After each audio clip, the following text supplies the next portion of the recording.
My name is Vitaly Bragilevsky. I work at JetBrains. So we are a company that makes Rust Rover, a dedicated Rust IDE. But that's not something I'd like to talk with you about today. So I would like to talk about profiling asynchronous applications in Rust, and in fact about profiling in general. And I would like to start with something which is extremely disappointing for us as a company which makes tooling for developers. So let's look at this graph. So what profiling tools do you use for us? That was a question that we asked, for many years we are asking the participants of our State of Developers Ecosystem survey. And these are the most recent results, the most recent survey. And as you can see here, 73% of survey participants don't use profiling tools. And only 15% use Profiler bundled with IDE. And important thing is just this survey is not only for our customers. So that's for everyone. And this, in my opinion, this is kind of disappointing. Why? Well, we should profile. We should be sure that our software is actually performant. So we like to say things like that. But is it really? And you see that perf only 8%, like call green, cache green 4%. So those numbers are negligible mostly. And when we discuss why don't people profile, we usually hear several reasons. So for example, reason number one is that, or maybe excuse. So it's hard. Well, of course it's hard. If you use some tools like perf, you should learn about hundreds or maybe thousands of command line arguments, and it's very difficult to interpret results in many cases. Well, it's really hard. That's true. I can buy that. Excuse number one, it's not necessary at this time. There is something, well, they say that at this time it's okay. So it's performant enough. But if you don't measure, you actually don't know what's going on in your software, and that's a problem. And excuse number three, which I really hated. So they really say that. So there are some smart folks, they will profile everything for us. Sometime, eventually, maybe, if we are lucky. But this is something I don't like. Profiling should not be that complicated. I believe that we should profile our code. So we like to say that Rust is very performant. Rust programs are extremely fast. But in fact, it's not enough to say things like that. It's important to prove it every single time. So we should prove that it is really performant. And if you look at other ecosystems, you will see that they are much more powerful in terms of profiling tools. If you look at JVM code or .NET or C, C++ or Go, those languages, those ecosystems provide a lot of really useful profiling tools. And if we say that our beloved Rust is performant, we should be able to prove things like that. And one problem which we actually see at JetBrains is that if you have wider usage, you will get eventually better tooling. And if there is no wide usage, you will never get better tooling. Because, well, we look at it this way. Nobody uses it. Nobody needs it. Why should we provide something like that? So it's like chicken and egg problem. So we need your input when you use profiling tools, be it our profiler or something else. And then there is one other point I would like to mention here. I would like to prove it with this talk. Like, do you know this so-called Pareto 80-20 rule? I believe that when we're talking about profiling Rust code, like we can really get 99% of successful outcomes from just 1% of effort. So we don't need to be great professionals in profilers. It's actually easy to do profiling. So that's what I'm going to do here. Well, main profiling way right now, and the easiest one is so-called sampling profiler. So what does it mean? So we run our program, and we pause it many times a second, like 100 times a second, and explore what's going on. Mainly, we look at stack traces. That means we take samples many times a second, and then we look which sample belongs to which function. And as a result, we can combine total times for every function. Well, it's not really time, so it's basically number of samples for each execution of this particular function. But it's pretty much same as the time. And the best known way to present that data is using flame graphs, very well-known one. So, for example, let's look at this. So we have this very small example of fetching an HTML web page. So I am using one of the popular libraries, urec, for that. So what I'm doing here, you can see the code. We just issue request, then transform the result into string, and then compute the size, the length of that string. So that's it, very basic code. And let's try to use a profiler. Like in this case, I'm using our own profiler, which builds flame graphs. So folks are having problems sometimes, some problems or issues sometimes when they run a profiler. For example, if you run profiler for this particular program, and there is a main, of course, main function just calls this urec fetch function. And we run it, and we get something like this. Very simple picture. You don't have to see the particular details, but it's like that, like several rectangles there. And then you run it second time, and then you get something totally different. There is something is wrong here. Like you run the same program and you see different results, and that means that something is not right. That should not be the case.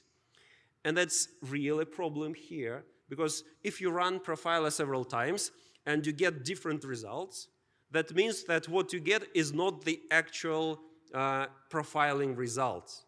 One of the possible problems here is that so-called sampling frequency is too small. Like this is default value, 997, like almost 1,000 times per second. And one option is to tweak it, like you can put it like 2,000 or 3,000, and then you will get something different. But that means basically that it's a very small function which runs like for milliseconds, and that's why that sampling frequency is not enough.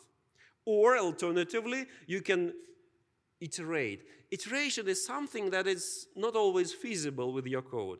In many cases, there is a problem that you just don't have that opportunity. But let's suppose for this example, we can do that. So if we iterate many times, profiler, in this case, will give you just very good result.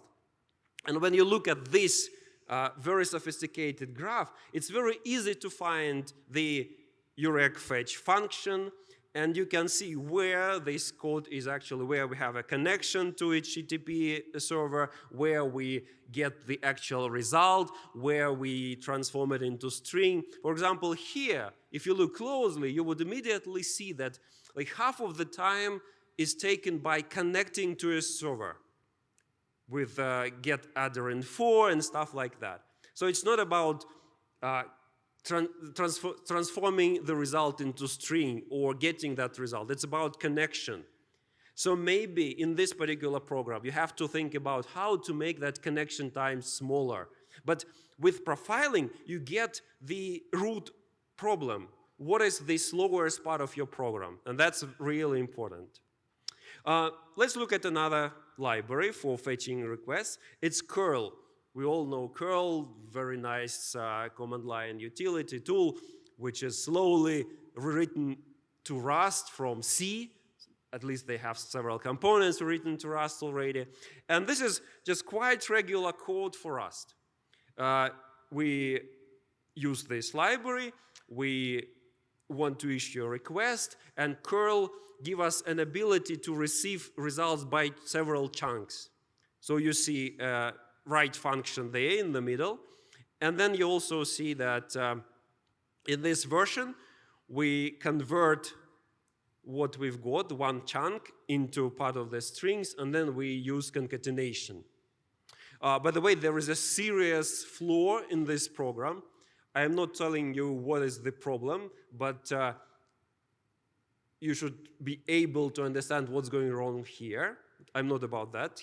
So we are just using string concatenation in this example. And then there is another version, which is almost the same, but the difference is that we have a buffer in the very beginning, and instead of concatenating strings, we are extending that buffer. That's the only difference. And profiling can give us some information about which implementation is faster, what is better. So we have extending buffer, version number 2, and also string concatenation. And developers may think, like, in advance, what is faster? Is it buffer extension or string concatenation? By the way, we can try to make an experiment here. Please, who thinks that string concatenation is faster than extending a buffer?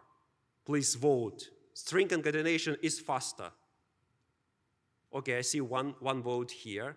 So who believes that buffer extension is faster? All right, the majority. So we developers, we like actually to have these predictions. So we know Rust, we love Rust, we know how it works. Okay, let's run and profile and see what's going on actually. So when we run version number 1, we'll see this picture. So we'll see one important thing here is that we have very large number of threads here. So why do we need those threads? What are they doing? Well, it's interesting that the main thing for all those threads is actually getting address information. So if you look at the right part of this graph, you will see that almost all the threads except the first one just do get other info. So they issue this system call, and then they get information about the actual IP address of that URL.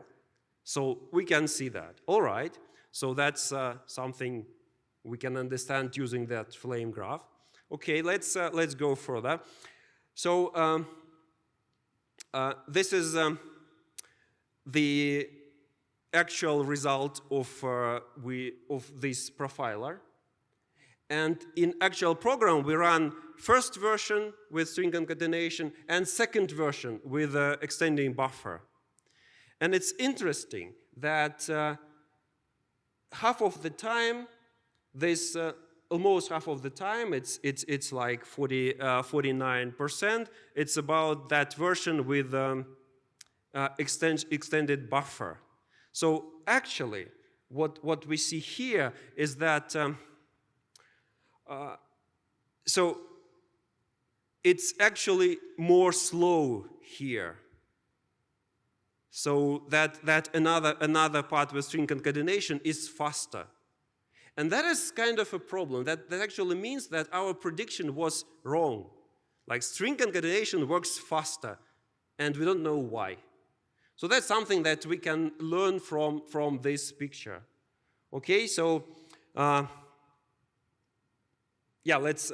So maybe I said something wrong. Like if from this graph you see that 51% of the main function is taken by this extend buffer version. So 51, more than half. So it's slower, right? So buffer version is slower. Okay, so sometimes if we try to compare that stuff, we'll see that most of the time is taken by the conconnect function, which is actually some curl function. It's out of our scope. We can't do anything about that because we don't control that implementation. But those results are like what's going on here, why this implementation is faster and why this is slower. This is just start of the talk with curl implementer. So we can go to them with these graphs and say, well, hi, what's going on here? Why we have the same code, but why this takes more time than that one? That's a problem. In other cases, if we look close enough, we can see that there is some there are some problems with our code. Like, for example, here we can see that in that buffered version, we spent a lot of time on extending buffer. That means that our original information that we provided to Rust is not enough. So for example, we can do something like this. If we reserve enough buffer, enough size of the buffer for that implementation, it will be faster. So easy solution, just set the size of the buffer, and this makes this implementation faster. All right, but I promise you to talk about asynchronous code. Okay, before going to asynchronous, I will actually try to use the third library, the third crate, which is called request, which is technically asynchronous, but it has this blocking interface. So we can run it like this one, use blocking interface for request, we use get, and we can convert everything to text, and then compute the size of the result. Okay, so if you do that, you will immediately see the problem. Do you see that small rectangle on the right part? That's our function request blocking fetch. And the problem is that we don't know what's going on in all other parts of this flame graph. So we never wrote code for that. And what we actually see there, it's our runtime machine. So it's Tokyo, technically, which is used behind the scenes by request. So the problem with profiling this asynchronous code is that something is going on in Tokyo itself, and we don't know that. We don't control it. We just called one function request blocking get, and the result is like this function is really small. It takes 17% of the whole execution time, and everything else we just don't know. So we do have some issues with profiling asynchronous code. One problem is that stack traces are usually much longer because you have all those asynchronous stuff. We don't know where there are the real issues because we don't write code for Tokyo itself. It's just somewhere under the hood. We don't know the order of execution because asynchronous runtimes just hide everything from us. So we don't see that actually, even using flame graphs. And also, there are many threads, and it's not like that situation with a curl when all those threads just doing the same thing. No, here, situation is different. So those threads just doing some Tokyo job, but we don't know which one. That's the problem. One good news is that if your program is fully asynchronous, so you have a main function, which is Tokyo main, which is asynchronous here, and you use almost the same version with a couple of awaits calls, then you will see when things are going on. So if you profile this particular version with asynchronous main, you will see that half of the time, like once again, that rectangle on the right, it's our asynchronous fetch with request function. But still, half of the time is just some Tokyo jobs. Once again, we don't know what's going on there. So this situation makes profiling asynchronous applications much harder. So we can use traditional profiling approaches like flame graphs, and it can give us some information, but it's not all the information. So we need something different. And before going to the really different stuff, I will show you one very small library, which I like very much, actually, which is called diagnosing futures. It is really simple, and an idea is to wrap every call to an async, to a future, to an await, in this diagnose function.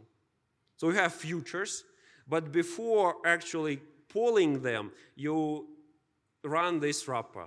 That's not something that you regularly do in your Rust code, like wrapping with some other calls, but you can get the point when we start profiling this example. So we have two await parts in this code. So that means that we have two futures, and we can actually profile those futures. When you run this program with those diagnose calls, you will get a special JSON file with profiling information. You can look at that profiling information in Chrome, for example, and also there is a special recommended UI for that. It is called Perfetta. And from that JSON file, you can get something like this.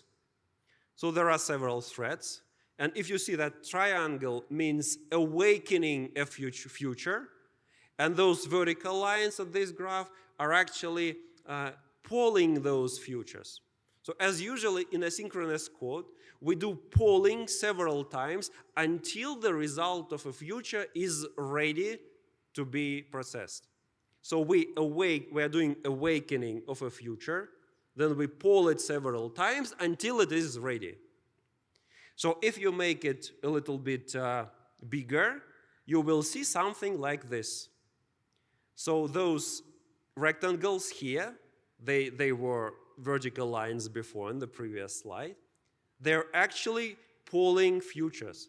So you will see basically one rectangle, then arrow to another rectangle. That means polling and polling again and polling again.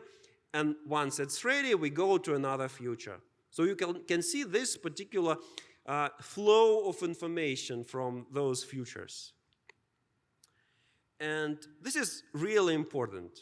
So in fact, what we see here, it's sort of a paradigm shift. We don't do profiling, sampling profiling anymore for asynchronous code, but what we do is tracing. So we trace what's going on in our program. And here we come to the idea of profiling asynchronous applications. Instead of profiling, we use tracing. And we actually, at runtime, we generate those traces, and then we analyze them. So it's like a nice addition to flame graphs. That's what we got here. So future diagnose, this grade gives us just one example, very simple one. I'm not sure that it's supposed to be used in production. But we have more. For example, we have so-called Tokyo Console tool. It's really another example. So if you want to use it, you need to instrument your program to collect that diagnostic data. You just basically have a bunch of attribute macros which says this should be traced at runtime.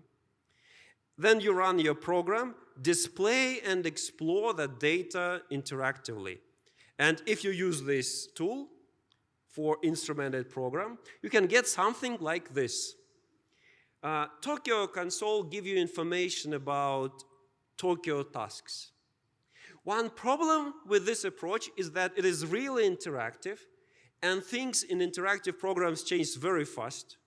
So you just, maybe in many cases, you are not able to see what's going on from looking at this tool. But of course, it's very powerful. You can explore those tasks. You can also look at particular resources. For example, here you can see how many times that those futures are polled, for example, and the less polling, the better, usually, because polling without getting a result actually spends a lot of CPU time, so we don't want to have that. So this is one approach for profiling. But the problem is that when you do that interactively, it's not always feasible to get the actual information very quickly. We are not fast enough to process all that information at runtime. So instead of that, we are doing something in a different way. So we actually use the same tracing data, and we can send it via, for example, OpenTelemetry somewhere. So instead of looking at the runtime interactively, we send that data somewhere, and then we also collect that data at runtime using some OpenTelemetry collectors. Like in my experience, Honeycomb is nice, or Jaga is also very nice. So you just collect your data, and you can run it along your program in some Docker container, for example. So it collects everything. And then later you can process all that data. And depending on the capability of the particular OpenTelemetry collector, you can get some metrics, you can get graphs, you can get a lot of stuff there. So that's an idea. So instead of doing sampling profiling, you collect all the information at runtime, and then you send that information to the collector, and then you process it later. And this approach is very well known for web applications for many years, actually.